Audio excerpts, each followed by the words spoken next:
Hello friends, मैं प्रकाशन Chaurasia, Raghunath Nagar colony, 12 पत्थर, सिवनी से। आज हम इतिहास विषय के अंतर्गत एक महत्वपूर्ण चैप्टर है महमूद गजनबी, जिसको हम सोमनाथ का लुटेरा, बुत शिकन, मूर्ति भंजक आदि नामों से बुलाते हैं। इनके संबंध में हम अध्ययन करेंगे और साथ में ये भी देखेंगे कि इन्होंने भारत पर कितने बार आक्रमण किया और किन किन पर आक्रमण किया। इन सब की विस्तृत पर जानकारी आज हम इस वीडियो में देखेंगे। आइए चले हम इसके वीडियो के लिए।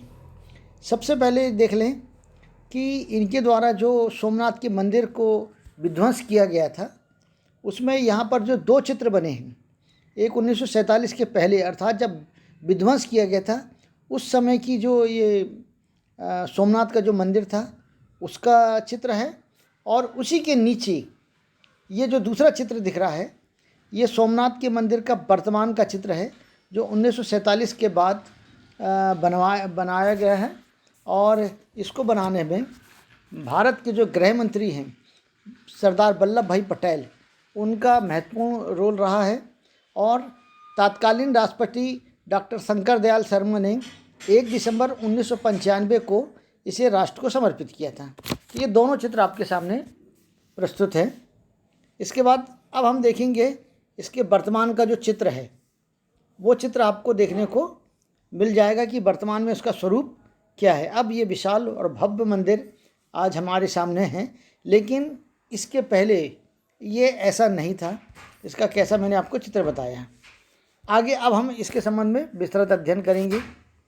महमूद गजनबी के जानकारी के प्रमुख स्रोत। अब हम देखते हैं कि इतिहास के अंतर्गत किसी भी जानकारी के लिए किन स्रोतों से ये जानकारी प्राप्त हुई है, उनकी जानकारी हमको होनी चाहिए। तो सबसे पहले देखें अल-बिरूनी, जिसका पूरा नाम अबू रिहान मोहम्मद बिन अहमद अल-बिरूनी था। यह एक अरबी लेखक था, बहुत विद्वान था। इसने पुराणों का भी अध्ययन किया और अनेक विषयों का ये ज्ञाता भी था। उसने किताबुल हिंद नामक एक किताब लिखी, जिसमें भारत के संबंध में वर्णन किया गया। और भारत के संबंध में वर्णन के साथ साथ इसने महमूद गजनबी और इनके पिता के संबंध में भी इनका वर्णन किया है। दूसरी जो जानकारी हमको प्राप्त होती है, फ़ारसी भाषा के लेखक फिरदौस की पुस्तक शाहनामा से प्राप्त होती है। माना जाता है कि फ़ारसी भाषा की पहली रचना है और इसी ने फ़ारसी भाषा की शुरुआत की जी। तो ये फिरदौस, इनसे भी जो जानकारी प्राप्त होती है उसके बारे में है। तीसरी है तारीख़ मसूदी, एक जो पुस्तक है, उससे भी इनके संबंध में, महमूद गजनबी के संबंध में जानकारी प्राप्त होती है। अगला है महमूद के मीर मुंशी अल उत्वी की तारीख़ यामनी में महमूद गजनबी एवं सुबुक्तगीन की प्रारंभिक इतिहास की जानकारी हमको प्राप्त होती है। इसके साथ साथ इमाम बैराकी, जिनका पूरा नाम इमाम अबुल फजल बैराकी था, इनकी रचना तारीख़ अब अरब ए सुबुक्तगीन से भी, सुबुक्तगीन जो महमूद गजनबी के पिता थे और महमूद गजनबी, इनकी जानकारी हमको इनसे प्राप्त होती है। ये तो हो गया कि हमारी जानकारी के प्रमुख स्रोत कौन कौन से थे। आगे हम देखेंगे महमूद गजनबी के पूर्व का इतिहास। शुरुआत से हम देखें कि महमूद गजनबी कहाँ से कैसे सरदार बने थे। तो अल्पतगीन नामक एक तुर्क सरदार ने गजनी में एक तुर्क साम्राज्य की स्थापना की। 977 ईस्वी में अल्पतगीन के दामाद सुबुक्तगीन जो थे वो अल्पतगीन के दामाद थे। पहले दास थे, लेकिन बाद में उन्होंने अपनी बेटी का विवाह सुबुक्तगीन के साथ किया, तो उनके दामाद बन गए। उन्होंने गजनी पर शासन किया। सुबुक्तगीन ने अपने जीवन काल में कई लड़ाई लड़ते हुए अपने राज्य का विस्तार अफ़गान, खुरासान, बल्ख एवं पश्चिमोत्तर भारत तक फैला दिया था। और यहाँ पर यह भी बता दें कि महमूद गजनबी भी इनके साथ युद्ध के लिए जाते थे, जिससे महमूद गजनबी भी युद्ध कौशल में काफ़ी पारंगत हो गए थे। सुबुक्तगीन के 2 पुत्र थे। बड़े पुत्र का नाम महमूद गजनबी और छोटे का नाम इस्माइल था। अब यहाँ से ही कहानी की शुरुआत हो जाती है। सुबुक्तगीन ने अपना शासन छोटे बेटे इस्माइल के नाम कर दिया। क्यों कर दिया, इसके संबंध में कोई विस्तृत जानकारी और प्रमाणित जानकारी हमको प्राप्त नहीं होती। शायद वो अपने छोटे बेटे इस्माइल से ज़्यादा स्नेह करते थे, इस कारण उन्होंने अपना शासन इस्माइल के नाम कर दिया, जो छोटा बेटा था। अब उस वक्त तो महमूद गजनवी ने कुछ नहीं बोला, लेकिन सुबुक्तगीन की 997 ईस्वी में मृत्यु हो गई। अब जब मृत्यु हो गई तो महमूद गजनवी ने गवर्नर अबुल मुजफ्फर की मदद से गजनी पर आक्रमण करके एक छोटा सा आक्रमण किया और अपने भाई इस्माइल को कैद कर लिया। यहाँ पर अब क्या हुआ कि महमूद गजनवी ने अपने छोटे भाई इस्माइल को कैद कर लिया और गजनी पर अपना अधिकार कर लिया। इस तरह से अब वो गजनी के शासक बन गया था।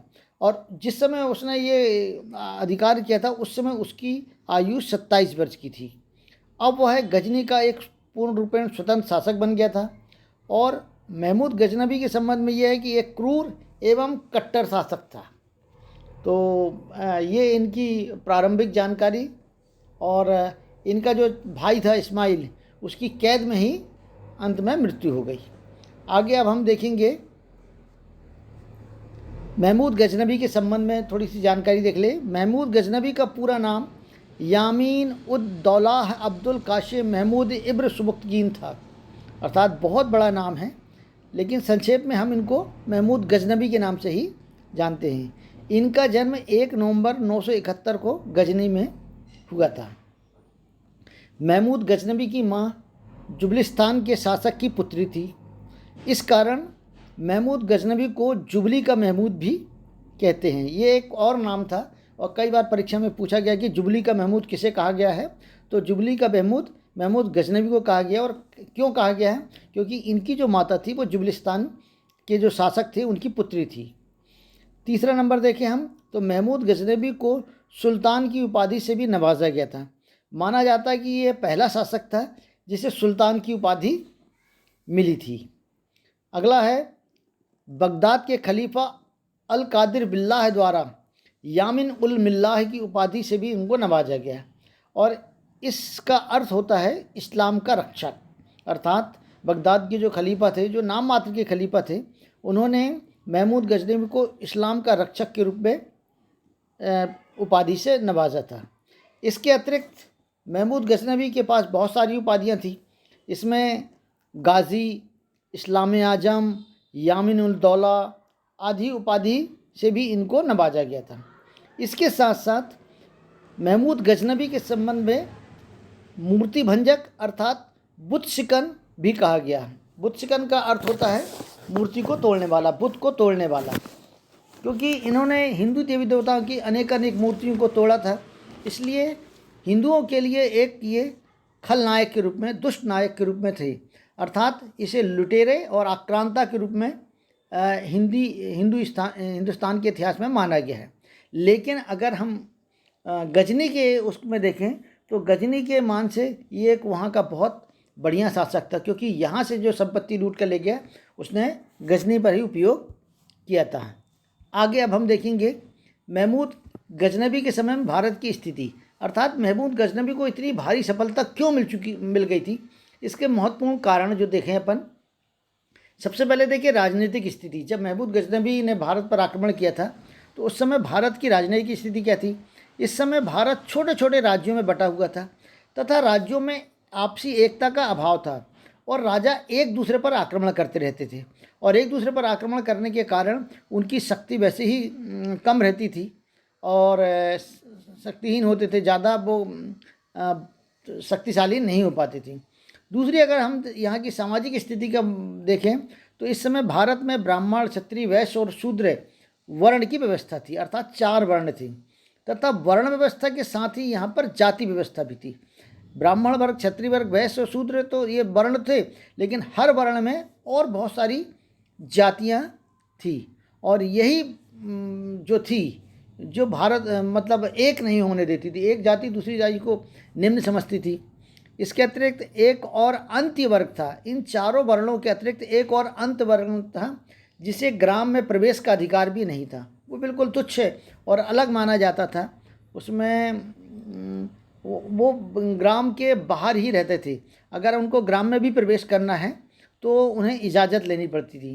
वो यह ग्राम के बाहर रहता था। और इसके साथ साथ विधवा महिलाओं की स्थिति भी बदतर थी और उनका मुंडन कर दिया जाता था। एक बार अगर कोई महिला विधवा हो गई तो उसका मुंडन कर दिया जाता था। और अर्थात महिलाओं की स्थिति भी उतनी सुदृढ़ नहीं थी, उतनी अच्छी नहीं थी। अब धार्मिक स्थिति के बारे में देखें तो जो हिंदू था, हिंदू जैन बौद्ध धर्म मानने वाले लोग थे। इस समय हिंदुओं में देवदासी की प्रथा चरम पर थी। धार्मिक कार्यों में केवल ब्राह्मणों को अधिकार था। ब्राह्मणों को अन्य वर्णों की तुलना में अनेक विशेषाधिकार थे। अर्थात जैसे जैसे वर्ण नीचे जाते जाते थे, अधिकारों का क्षरण या कम होते जाते थे। क्षत्रिय को कुछ कम अधिकार थे, वैश्य को और कम, और शूद्र को किसी भी प्रकार का कोई अधिकार नहीं थे। उनका एक ही काम था कि वो अपने से उच्च वर्ण वालों की सेवा करें। और शूद्र वर्ण से भी ज़्यादा एक और जो अंत्य वर्ण था, जो बाहर मतलब ग्राम में रहता ही नहीं था, उसके लिए ग्राम में प्रवेश भी वर्जित था। अब आगे देखिए, हम आर्थिक स्थिति के बारे में देखें तो भारत के विभिन्न राज्यों की आर्थिक स्थिति सामान्य थी।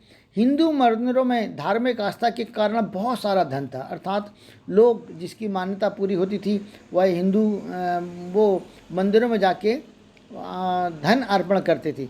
यही कारण था कि मुगलों ने हिंदुओं के मंदिर को लक्ष्य करके उनमें तोड़फोड़ की, और तोड़फोड़ ही नहीं की वरन उनको लूटा और बहुत सारा धन लूटकर वो अपने साथ वापस ले गए। तो ये एक बहुत बड़ा कारण था, क्योंकि हिंदू मंदिर जो थे उस वक्त सबसे ज़्यादा धनाढ़ और वैभवशाली माने गए थे। महमूद गजनबी के ने भारत में आक्रमण के कारण क्या क्या हैं, तो अनेक इतिहासकारों ने इनके अलग अलग कारण बताए हैं। जैसे धन प्राप्ति की लालसा में, तो ये एक बहुत बड़ा कारण था। महमूद गजनबी ने धन प्राप्ति की लालसा में भारत पर आक्रमण किया और आक्रमण करने के पश्चात वहाँ पर लूटपाट की, और लूटपाट करके फिर अपने देश ले गया, अर्थात गजनी ले गया था। दूसरा उसका एक दूसरा कारण था कि अपने धर्म के प्रचार प्रसार के लिए। कुछ इतिहासकारों का मानना है कि वह चूँकि कट्टर मुसलमान था और अपने धर्म के प्रचार प्रसार के लिए दूसरे धर्म को नीचा करने के लिए उसने ये भारत पर आक्रमण किया था। तीसरा यह है साम्राज्य विस्तार के लिए। कुछ इतिहासकारों का मानना है कि उसने साम्राज्य विस्तार के लिए, लेकिन यह बात सही प्रतीत इसलिए नहीं होती क्योंकि उन्होंने लूटपाट करने के पश्चात वहाँ पर अपना शासन स्थापित नहीं किया, वरन वहीं किसी को उन्होंने शासन सौंप के लूटपाट की और धन लेकर वो वापस चला गया। और चौथा कारण ये माना जाता है कि हिंदू एवं अन्य धर्म मानने वालों को मुस्लिम धर्म अपनाने के लिए उन्होंने कई बार अन्य धर्म मानने वालों को मुस्लिम धर्म स्वीकार करने के कहा, और जिन्होंने मुस्लिम धर्म स्वीकार कर लिया उनके साथ उसने अच्छे से पेश आया, और जिन्होंने नहीं किया उनकी उन्होंने हत्या कर दी। तो महमूद गजनबी के संबंध में ये चारों और लगभग चारों ही चीज़ें कुछ मात्रा में सही और कुछ मात्रा में गलत है। आगे अब हम देखेंगे कि महमूद गजनबी के युद्ध का विवरण। हेनरी एलियट ने ये कहा है कि महमूद गजनबी ने भारत पर लगभग 17 बार आक्रमण किया। अब इन 17 जो आक्रमण किया था, किस किस पर आक्रमण किया था, इसके संबंध में संक्षिप्त जानकारी मैं आपको दे देता हूँ कि सबसे पहला आक्रमण महमूद गजनबी ने जब 1998 में ईस्वी में शासन संभालने के बाद 1000 ईस्वी में भारत पर पहला आक्रमण किया था। हिंदू शाही के तटवर्ती क्षेत्रों में किया था। उस वक्त राजा जयपाल सिंह का शासन था और तटवर्ती क्षेत्रों में उन्होंने कुछ किलों को जीत लिया और उसका ये पहला आक्रमण था। इसके पश्चात 1001 में ईस्वी में राजा जयपाल पर उसकी राजधानी पर आक्रमण किया और उसे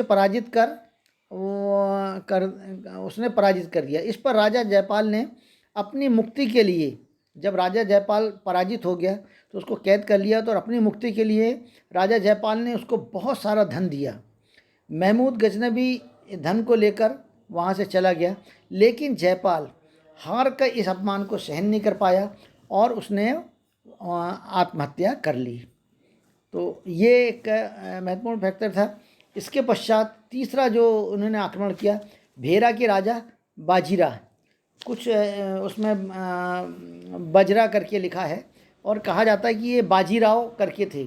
इन पर आक्रमण करके उन्होंने उन्हें पराजित किया और अपने कब्जे में ले लिया।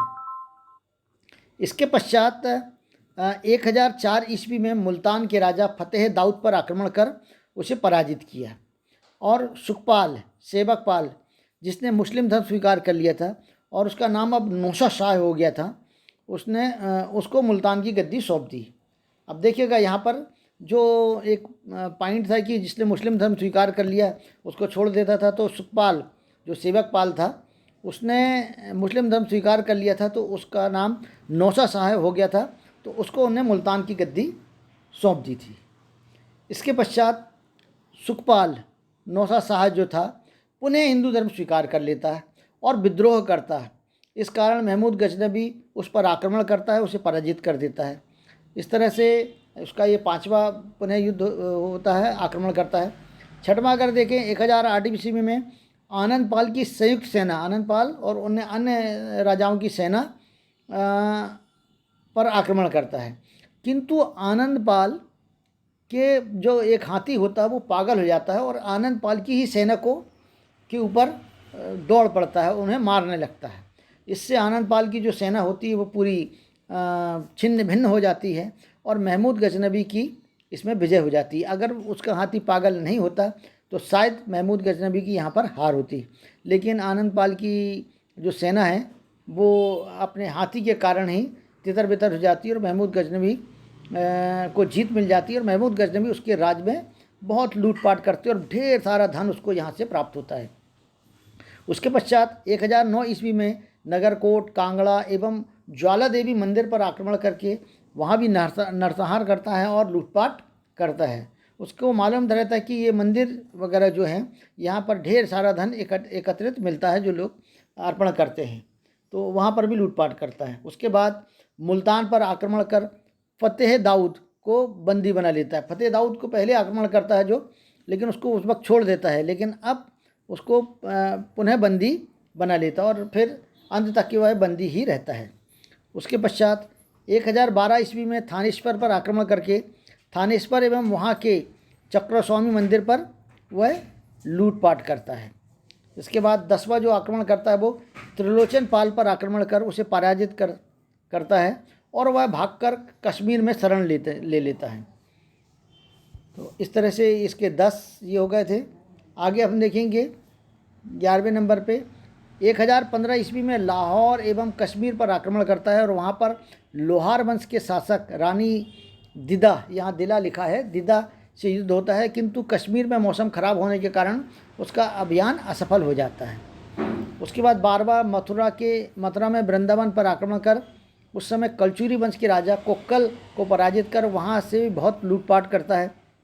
उसके बाद कन्नौज पर 13वें नंबर पे है, कन्नौज पर आक्रमण करके वहाँ प्रतिहार वंश के राजा राजपाल बिना लड़े आत्मसमर्पण कर देते हैं और वहाँ पर भी इसकी विजय होती है, जिससे कालिंजर जो रहते हैं, कालिंजर के राजा क्रोधित होकर ग्वालियर के शासक के साथ संधि कर कन्नौज पर आक्रमण करते हैं और राजपाल को मार डालते हैं। राजपाल को इसलिए मार डालते हैं कि वह बिना मतलब संघर्ष किए है वो पूरा गजनबी को सौंप देता है। इसके पश्चात पंजाब पर आक्रमण करता है, वो चूँकि वहाँ कोई राजा नहीं होता और अस्थिरता की स्थिति रहती है और वहाँ पर जाके अपनी बागडोर को वह संभालता हो और वहाँ से भी बहुत सारा धन प्राप्त करता है। इसके पश्चात ग्वालियर एवं कालिंजर पर आक्रमण कर उसे जीत लेता है। ग्वालियर और कालिंजर जिसने राजा राजपाल को मारा था, तो वहाँ पर ग्वालियर और कालिंजर पर आक्रमण कर देता है और उनको भी जीत लेता है। 16वें नंबर पर है, ये युद्ध सबसे ज़्यादा परीक्षा में भी ये बहुत बार पूछा गया है।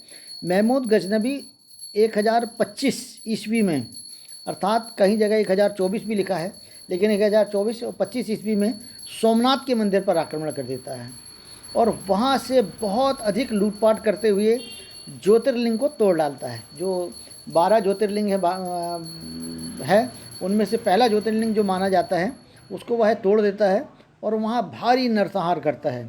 माना जाता है कि लगभग 50,000 लोगों को वह वहाँ पर मौत के घाट उतार देता है।